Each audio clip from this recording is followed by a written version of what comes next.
more than enough, period. You are on lunchtime connections, stronger than the storm. Today, I have a special guest, Taleah, and she is here to share her story. Welcome, Taleah. Thank you so much, Alicia. Well, thanks for having me. I'm glad to be Uh, here.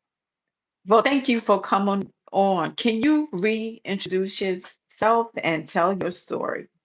Oh, sure, thanks. I'm Taleah Pletzer. I am a wife of 31 years to my amazing husband, Jim, who wholeheartedly I would not be here without the Lord and him. There's no way. Yeah. And we have five beautiful girls, all women now. All of them are mostly adults, except one. We have one at home. I'm an Emmanuel prayer practitioner. I help people connect with the true living, tangible presence of Jesus. And then Mm, we just jump in and talk with him and see what he has to say. And that's basically, I love helping women know their worth, their value, who they are in Christ, getting mm, past difficulties in their life, whatever that may look like. And as you'll hear, I have been through quite a bit of my own, and Jesus mhm. never left me, even when I didn't know he was there. Can you tell us a little bit about the storm you went through? Sure. Yeah. I responded to your interest in your podcast because you were talking about um, like mothers leaving, separating from children type of thing. And I said, well, we talked and said, well, that's not my story, but I have one very similar. So I'm the daughter that had to choose to um, step away from her mom. Okay. My biological mom abandoned me when I was probably like a year and a half old in my crib. My dad was in the military in Okinawa, Japan. And so, unbeknownst to me, I have no idea. I don't remember, thankfully. But my aunt and uncle happened to be, I guess, coming to see us. And they found me in my crib screaming, dirty, the whole 9 yards, yucky yards. So my mom pretty much left. I didn't really know who she was at all until I was like, 6 years old. And then I got to see her once when I was six and once when I was 10. And then I Mhm. didn't kind of, sort of knew her, but not really. She, said she tried to get to know me and my dad prevented it, which, that very well may be. I don't really know. And then when I was about 16 years old, my dad said, well, you're 16 now and you can make your own decision. If you want to get in touch with your mom, I can help you find her. And my first response, Alicia, was like, why do I want to do that? Because in my Right. eyes, she didn't really want anything to do with me. In my eyes, Mhm. she didn't try to find me. She didn't try to have a relationship. Um, but she did. I didn't know that at the time. But come to find out later, she actually kind of did try a little bit. So I said, okay, all right, I'll give it a try. And we had an attorney find her for us because I didn't, like I said, we didn't know how. And then out of the blue, she called me one day, and I was thinking it was some friend of mine. Like I was going, I'm 16. That's when I'm gonna date myself here, but that's when you had the teen lines where you had two different lines and you could talk to three people at the same time. It was like the coolest Yes, thing ever. yes. Do you remember that? Uh-huh. Yes, I do. Yeah. So Thank you for letting me show my age. Okay. But I remember that. What was it? The teen chat or something yeah, it like was that. like a Hmm. teen line or something like that. It was called Teen Line, yeah. Hmm. Yeah. And so that was, the hip thing now. Now we have FaceTime. So, but anyway, I got to know her a little bit. Didn't really know who it was who called me the very first time. And she said, hey, it's, so and so. And she said her name. And I was like, oh my gosh, mom. And I'm like, whoa. So we talked and we Wow. sent letters and like I still have the letters. Like we sent letters back and forth and got to know each other. And so it was really a sweet How old were you? time. 16. 16. Okay. Hmm. Mm. Yeah. So it was, a nice time getting to know her. And at that point, I had gotten to visit her too. My dad was like, okay, like if you want to go visit her. So one Easter, I went and visited her and we talked a lot. And I got to ask questions, because any child who doesn't grow up with a parent, they have questions, even if they had the most loving parents ever. That was not my case, but, a lot of people do. You still wonder, like, you wonder, Mhm. "Why didn't they want me? How come wasn't I good enough?" Yes. All the questions that people have, I had. And, she really had a hard Mhm. time, which I really, at 16 years old, I'm still a teenager. I still have emotions. I'm still trying to figure my own life stuff out. But I listened, and in that moment, she just said, "I tried to get to you, but, I didn't have enough money. We tried to hire attorneys to kind of get custody of you." Because that was my question. I was like, why didn't you try to come get me? Because I need rescued. I needed rescuing. She didn't know that because my dad was, oh, go Especially ahead. when you're a teenager. Hmm. Yeah. When you're a teenage girl, you go through so many things and you want your mother to be there. Hmm. Yeah. Did you have other siblings Yes. Yes, I did. I had a sister and a brother that I grew up with. that you grew up? Were they at her house or did sh No. did they grow up with your mom? Okay. Mhm. No, I have Mhm. a really weird family thing. People are like, "What?" So I have one of my brothers has the same dad, but not the same mom as me because my dad got Okay. remarried after he got custody with me. So she brought in a daughter, Okay. so that became my sister. We grew up together since I was like, I think in 3 years old, and she was 4. We're like Mhm. 11 months apart. And then they had my brother. And then years after, Yes. 6 years after my biological mom had me, she got remarried and had a boy. So I have, two Hmm. brothers and a sister. So yeah, it's Mhm. interesting. Yeah. Yeah. So, yeah, continue your Yeah, story. so, I had to decide when I was 16, meeting my mom, went to see her that week, spent a week with her, and right there, I kinda had to decide for myself, like, am I gonna take what she said and just forgive her and move on and try to have a relationship like now? Or am I just gonna stay mad and not have a relationship with her? Well, I really wanted a mom. Like, not that I didn't have a mom. At the time, I really didn't. My stepmom had divorced my dad, and that was a whole other thing. And so I lost two moms. Like, I had two different moms in my life reject me and abandon me. So at that Mhm. point, I was desperate. As a teenage girl, especially, they needed their moms. Like, we all need our moms. We're going through emotions. We're going through changes in our lives, hormones and stuff. And I Yeah. really needed a mom, and I didn't really have one. So this was a chance to have a mom, I thought. So, I ended up actually moving in with her and my stepdad for about 4 or 5 months in the state they were in. And that felt like I went from like the frying pan into the fire because here I was, Oh virtual boy. stranger. Yes. My Mhm. life at my dad's house, not that it was great. It was full of drugs and drinking and chaos and stuff, but I knew what to expect. I grew up in that. I knew my dad's expectations. I knew the rules. I knew what to do, what not to do.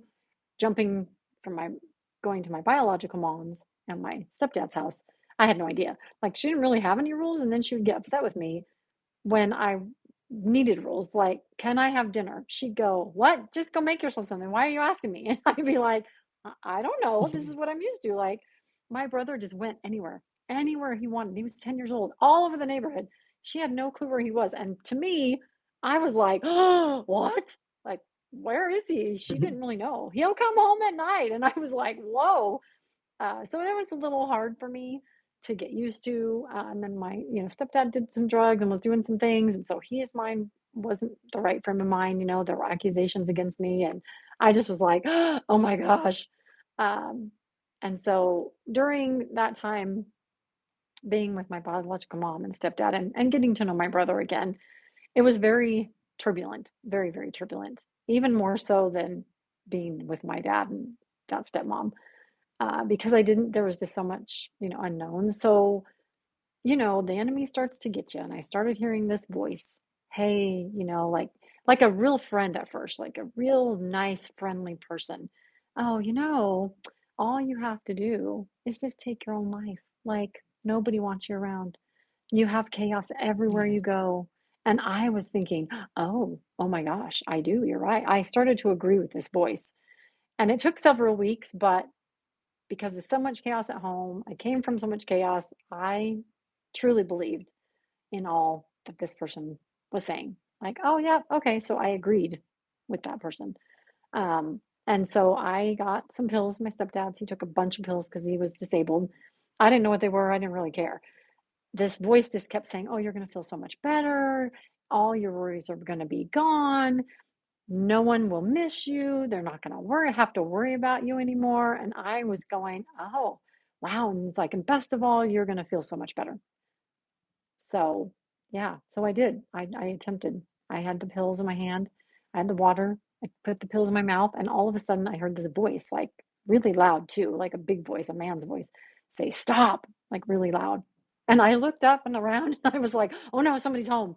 So I kind of panicked and I threw the pills in the drawer and I put the note in somewhere and I like looked all around the house. There was nobody there. Nobody. And I was like, "What the heck?" So Mm. the voice now wasn't the same soft, sweet, convincing. Now it was a little more firm. Come on, just do it. You better hurry up before someone comes home. Just take the pills, you'll go to sleep, and you're going to feel better. What are you waiting for? And I Mm. thought, oh, Mm. yeah, okay. And pushing me, this pushing voice. It was just really strange. But so I did it again. I took the pills in my hand, I took out the note, just grabbed a bunch of pills again, did the water.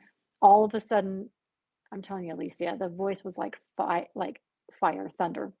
It was like, I said stop. And I was like, oh my gosh, like, whoa. And I immediately looked up. I didn't really know the Lord. I didn't know who he was. I kind of heard about him sort of in church here and there when my dad would let me go, but I had no idea. And I thought, oh my gosh, whoever this person is, I don't know if it was God. I didn't know. I just thought, well, they don't want me to do it. So maybe I won't do it today. I just thought, okay, that day. So I ripped up the note, put the pills back, put the note in the all ripped up in the very bottom of the trash so nobody would find it. And then I just kind of went on.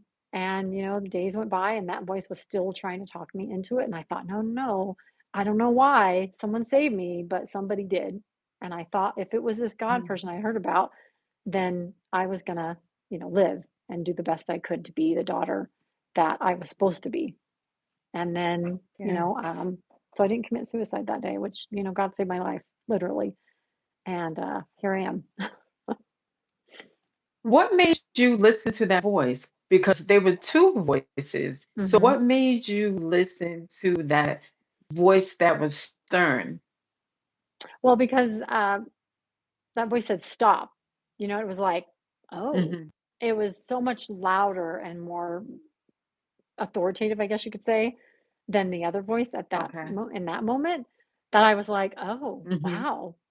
And then when it did it again, even wow, I mean, thunder, like my mom's house shook. That's how loud it seemed to me. And my body shook. I was like, oh my goodness. And so then I just kind of thought, oh, wow, like that's twice. You know what I mean? Like the first time I was like, "Oh, okay, nobody's here." I just kind of blew it off. The Right. second time I thought, Right. oh, somebody or something, doesn't want me to do this. I'm not supposed to do this. But I only thought, I'm not supposed to do this today. And so, like, I didn't, obviously, because I'm here. And I'm glad you're here. Me too. Yeah, I look back and I think, "Oh my gosh, I'm so thankful that I'm here," and I would have missed all this stuff. I would have missed my family. I would have missed my husband. I would have missed all these beautiful children I've gotten to raise.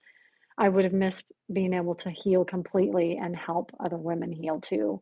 So I'm so I grateful. was I was just about to say you wouldn't see your beautiful gift that you share to the world. So tell us about your gift.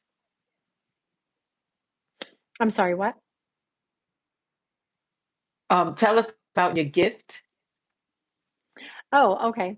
I in 20 I have to go back a little bit. In 2021 or in 2020, right when COVID hit. So right before COVID hit, I had been having these really weird seizures, and they weren't epilepsy, they weren't anything like that. They were in my frontal lobe right here. So that's your emotional center. So they kept telling me here where I live, a big enough town, but not huge, that it was just anxiety. And me and my husband were like, there is something wrong. This is not anxiety. This cannot just be anxiety. Because I only had them in the wintertime. I only had them when I got cold. So instead of shivering, when you get cold, I would go from warm Mhm. house to say a cold car, to let it warm up. No, I'd have a seizure. instantly. Like my body would just start shaking. And so it was the strangest thing. And so my husband fought for me so greatly. He was like, "We have to get out of this area. We've got to get you somewhere bigger with bigger hospitals, more, I don't know, techie hospitals." And so, like, he fought for me, and I didn't want to keep going to the hospital. But he's like, "We have to form a record so that we'll get to the next phase, basically hospital." So I finally relented and I was like, okay. And we tried everything. Like I did try epilepsy medication. I was scared to take it though. It had all these side effects, and suicide was one of them. And I thought, oh no, And I live in the country. I live like 45 minutes from any type of town, whatever. So I was going, no, no, no, no, no. I did not, I didn't have a peace about taking it at all. And then the pharmacist warned my husband about it. And so I mean, it was such a God thing. He's like, "Oh boy." And he called me and he goes, "You can't take," he didn't even, I said, "Hello." And he didn't say hi, nothing. He said, "You can't take this pills. We got to find another way." And I went, "What?" Yeah. So the Lord was just kind of in it the whole time. And so in 2020, Mhm. um, that previous December, right before kind of COVID really started taking off, I'd gotten diagnosed. So I was trying to find counselors. And so these seizures were psychosomatic. Basically, my body could not hold the trauma it had held for all these years anymore because I'm older now. And that tends to happen, especially with women. They don't know why, but really with women, you can get autoimmune diseases, you get just weird Yeah. things with your body. Like because your body just says, Mhm. okay, like that's it, I can't hold it anymore. So it lets go, and you have all these Yeah. physical symptoms. That was me. And so I found this counselor, and she was like amazing. And she did the Emmanuel prayer approach. And I said, "Oh, I don't know what that, like, what is that?" And she said, "Oh, let me just show you and then we'll just see." And I thought, okay, well, the counselor that I had seen before said I needed to do cognitive behavioral therapy. Didn't know what that was either, but this lady I had met through a friend said, "Oh, I don't do that, but I do this, Emmanuel." So I was thinking to myself, well, let's give it a shot. I'd had these seizures for 4 years every winter. And I was desperate. I was so desperate to get healing. I didn't care. And my husband was. He was like, "I'll work overtime. I don't care what we have to do. This is what we're going to do." And I said, "Okay, well, all right." So I went to her, and she did this Emmanuel prayer, healing prayer with me. And it is just amazing. You just, through a positive memory, you go on an adventure basically, and then you can start just asking questions. And she got deeper and got deeper. And she just found these little parts of me that believed lies about myself, about what had happened. And she allowed me to kind of go through it, and Jesus was there, and he showed me even when I didn't know, like when I Mhm. was 5 and 10 and 15, and felt, so bad because all this abuse was going on by my father, and I didn't have moms. And so I had rejection issues, I had limiting beliefs. I felt like everybody was against me, even my kids. Like I'd get really upset with them, and my husband, I felt like they were the enemy, like everybody was against me. And I had to switch my belief system, and she kind of helped me to do that. And so after 2 years of meeting with her and really digging deep, I mean, this type of healing I do is deep. It's not a one and done. Like some people I meet are like, "Oh, I'm ready now to get my healing." And I'm like, "Oh, great. How ready are you?" And I'm really particular about the clients I take on, because it's not just everybody, when they get to that point, they're like, "Okay, I'm finally ready to heal. I want to be done in a month." And I'm thinking, no. I said, no, no, no. It did not take you a month to get where you are. It took years. So it's not Mhm. just going to be a quick fix. This is not what I do. And that's not what she did. She told me right off the bat, because for me personally, I'd had a lot of healing. I'd had, some counselors and prayer healers and, friends come alongside me and pray for me. And it did help. Like I got little bits of, freedom. However, because the seizures started, I wasn't completely free. Now I only have the seizures every once in a while if there's something really heavy in my life. Like, for instance, we just had these major fires. I live where the major fires have been in Nevada, all around us. Like, we've had 4 fires come up in the last week. And it's My just gosh. been crazy. And I live right where the bad fire was. We lost, not we, people around my area lost 9 homes. There were 9 homes lost. Um, and so stresses like that, I said that to say stresses like that, they trigger my seizures. I did not have one through this because I Mhm. have a manual and I know how to connect with them now. So I just kept saying, okay, Jesus, I picture you with me. I know that you're here. So it's going from learning how to seek his presence tangibly, living presence. He's a, it's a relationship. It's not a like, oh, get in the word and oh, be anxious for nothing, everything to prayer, supplication, because that's what I used to do. Oh, do this, do that. It's not a to-do list. It's an actual relationship where you really connect and you know he's with you. And so we were waiting to evacuate. Every day we didn't know if we were going to have to. All the roads were shut down. The National Guard was here. They called the National Guard in to block the roads Mm, because if you went out and you evacuated, you couldn't come back in. That's how bad the fire was. And that's so, scary. yeah, it was pretty scary. So, but my point in saying all that is that Jesus was with me, with us, and this is what now I have the privilege of doing is helping other women come into that place. I'm not afraid of trauma. I'm not because I've lived a lot of it. So I'm not afraid of their story. I'm not going to be like, "Oh my gosh," and be shocked like it it doesn't shock me. And so Mhm. my desire and heart is just to help women feel worthy, know that they're seen, they're heard, they're valued, and know how much Jesus truly loves them. And he just because he doesn't stop the bad things from happening to us doesn't mean he doesn't care, doesn't mean he's just this God that's over here and doesn't even care about us. You know what I mean? Like he showed me that through all my healing. And now I get the privilege to walk with other women. And that's my passion. A lot of times we have to go through things to find our purpose.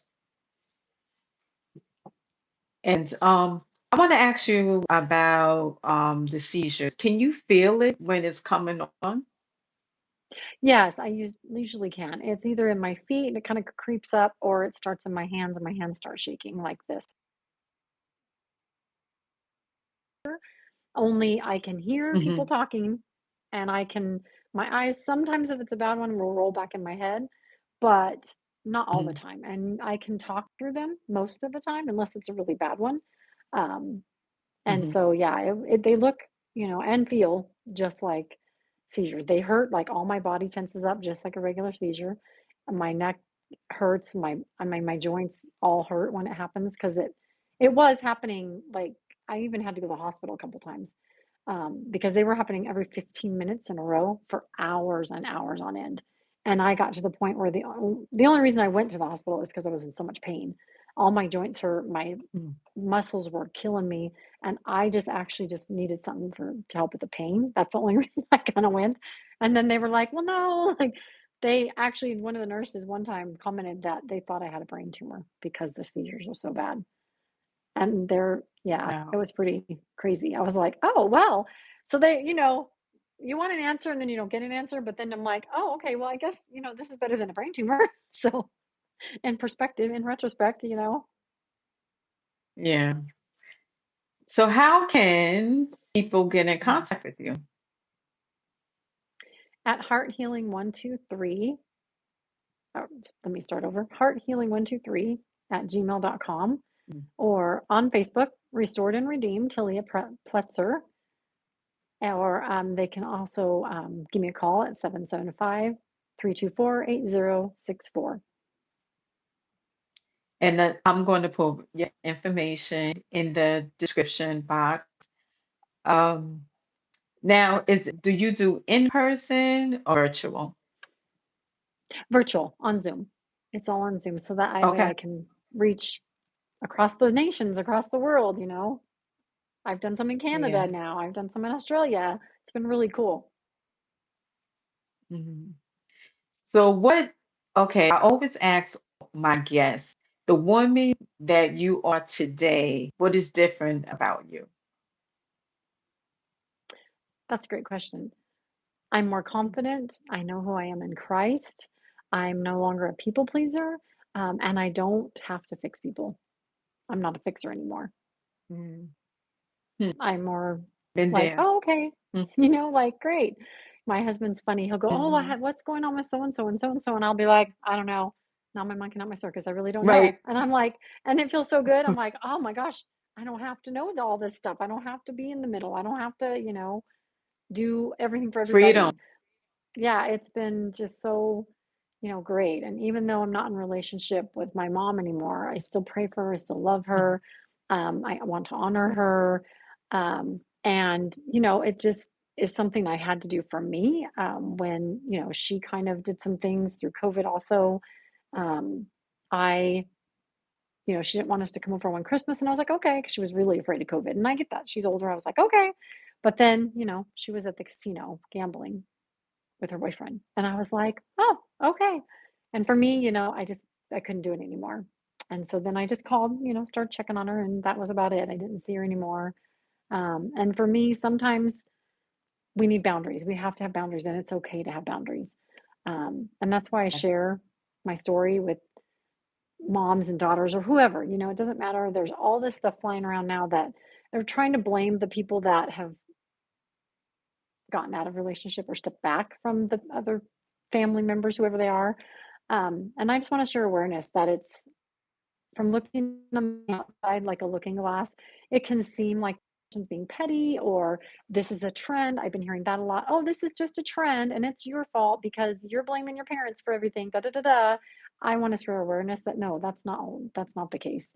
A lot of times it's happening more and more now, I think, because more of these kids that are becoming adults that have been guilted by their parents or been manipulated or been whatever it is. Now they're finally going, oh, like, wait a minute, I don't have to stay in relationships simply because we're family. I don't have, wait, this is Right. not good for me. As in my case, it was just Hmm. not healthy for me anymore to be in relationship Hmm. because I tried for 30 years to have a relationship with my mom. And for whatever reason, it's between her and the Lord. I don't know, she just couldn't. And so me chasing and chasing and chasing and chasing her for 30 years, it just wasn't healthy. And when I got my healing, I finally figured out like, oh, wow, like she doesn't really want this. I'm the one that's been wanting this. I'm the one that's been doing all the work and chasing. And so for me, Yeah. once I let go and let just her do her thing and I'm doing my thing, it has been the most freeing thing I can tell you that I've ever done. I'm like, oh, wow. And my husband said it. My husband's like, you are just so much lighter, and I just want to encourage your audience. Like, if you've been faced with that decision, don't let people judge you. You know your story. Only you do. You know what happened at both ends. You know the reasons that you did what you did and separated yourself from your family. So just be encouraged and live and walk in that freedom and just honor them where they're at. Yeah. Okay, I have one more question. What would you tell your younger self? Mm. Wow, I don't know. Let me think. Mm, you are not too much for people Yeah. because people used to tell me that I was too much. And I used to always feel like Mm. I was too much. I was too loud. I was too boisterous. I was too excitable. I was too hyper. I was too this.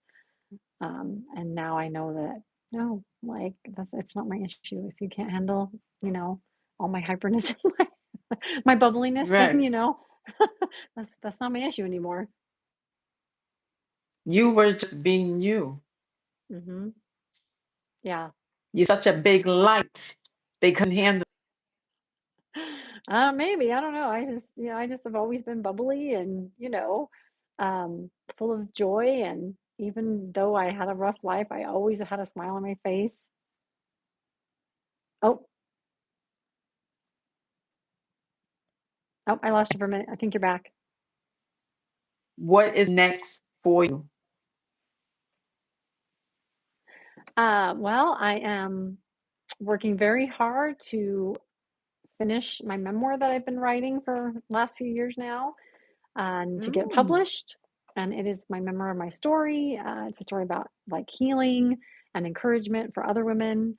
Um, if they have some similar issues like I did, how to confront the person that's hurting them. There's prayers in there. There's just, lots of different encouraging things. I talk about the Emmanuel approach in there, what it looks like, what it is. And so I'm really, really super excited. This has been something I've been attempting to do for like 13 years. And I finally, jumped in full bore 2 years ago. And so I'm very Hmm. close to ending. the writing process in part, and then we're going to do lots and lots of editing. So it should be, I don't have a timeline just yet. I'm praying by, October-ish, November, that it will be published, but there's Mhm. still lots to do. So I'm pretty excited about that. Excited for you. Well, Talia, thank you for coming on my show and sharing your story. You are a light, like I said earlier, and I can't wait until your book comes out. And yeah, it's going to be on Amazon. Yes, I believe so. We're going to do it on Amazon and then print books because I like print books. So I'm going to try to do both for people, so I can mail some Okay. out and, they can get their physical book in their hand. And then hopefully it will be on Yes. Audible. I don't quite know yet, how that works yet, but I'm learning and growing. And I just know I can do all things through Christ who strengthens me. So it's all Him and all glory to God. Well, let me know if it's on Audible. I would love to purchase it and listen to the story again.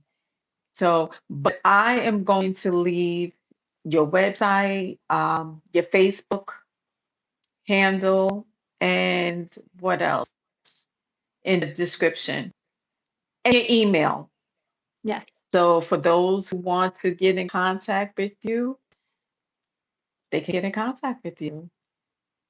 Awesome. Thank you so So much. thank you. Oh, you're welcome.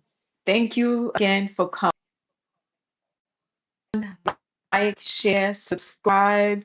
Please like because it pushes the video, and this is an inspirational story that many can benefit from. So please like, share, and subscribe.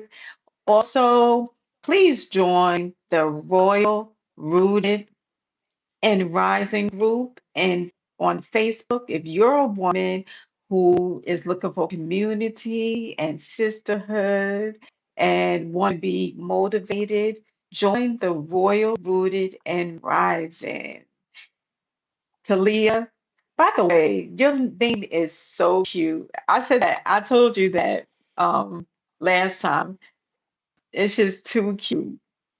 Oh, thank you. I really like it also. I got to pick it, so I changed my name through the You process of, did. yeah, 3 years ago, I changed my name. Mhm. I some people thought it was nuts, and I was, like, wondering too, but it was great, and I love it, and, it, has deep meaning, for me, and I Mhm. wanted something, Mhm. that meant some more, and I just didn't wanna carry around my former name anymore, with all the issues and things I've had. And I was jumping into being a manual healing prayer practitioner. And I just was like, hey, I wanted something new. And the Lord just gave me all the scripture about all the people in the Bible that changed their name. And I thought, oh, okay. Well, anyway, have a wonderful, wonderful day, night, evening, afternoon, and we'll talk soon. I'm gonna call you after this, okay? All right. Thank you. Have a great day. You're Blessings. welcome. Take care. You Bye. too. Bye.